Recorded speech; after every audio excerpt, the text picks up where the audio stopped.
Guys, welcome to my channel. అందరు ఎలా ఉన్నారు? బాగున్నారా? నేను కూడా చాలా బాగున్నానండి.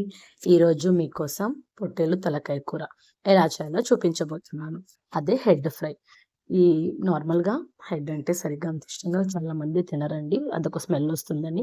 ఈ విధంగా ఒకసారి ఫ్రై చేసి పెట్టండి, స్మెల్ లేకుండా చాలా అంటే చాలా టేస్టీగా ఉంటుంది.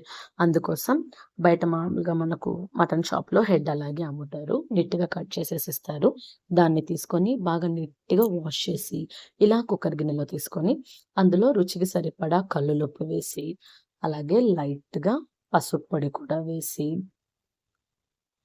లైట్‌గా ఒక హాఫ్ గ్లాస్ వాటర్ పోసి, స్టవ్ ఆన్ చేసి అలాగే కుక్కర్‌ని దాని మీద పెట్టేసి 2 మినిట్స్ అయిన తర్వాత కుక్కర్ మూత పెట్టేసి, దానికి విజిల్ పెట్టి హై ఫ్లేమ్‌లో ఒక 6-7 విజిల్స్ రానివ్వండి. లేత పుట్టేలైతే 6-7 విజిల్స్ సరిపోతాయి.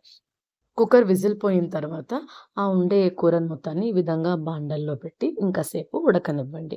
మూత పెట్టేసి బాగా ఉడకబెట్టిన తర్వాత వాటర్ అంతా ఇంకిపోతుంది కదండీ! వాటర్ అంతా ఇంకిపోయిన తర్వాత అందులో ఆయిల్ వేసుకోవాలనమాట. ఆయిల్ కొంచెం ఎక్కువగా అవుతుంది ఈ ఫ్రైకి.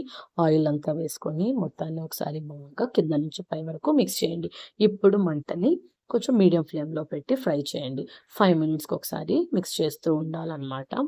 ఇప్పుడు అందులో మనం మిరియాలు, ధనియాలు, అలాగే ఎండుమిరపకాయలు, తెల్లగడ్డ వేసి ఇలా ముందుగా డ్రై రోస్ట్ చేసి పౌడర్ చేసుకుంటాం కదండీ! ఆ పౌడర్‌ని దాంట్లో వేసి, మళ్ళా కింద నుంచి పై వరకు మొత్తాన్ని ఒకసారి మిక్స్ చేసుకొని, మనం వేసుకున్న ఈ మసాలా పౌడర్ సరిపోయిందో లేదో చూసుకొని, కావాల్సినంత అడ్జస్ట్ చేసుకొని, ఒకసారి మళ్ళా ఇంకోసారి బాగా మిక్స్ చేసి 5 మినిట్స్ సిమ్‌లోనే ఫ్రై అవ్వనివ్వండి.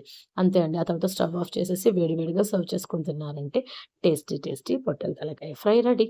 ఈ వీడియో మీకు నచ్చినట్లయితే లైక్ చేయండి. అలాగే నా ఛానల్‌ని సబ్స్క్రైబ్ చేసుకోండి. Thank you.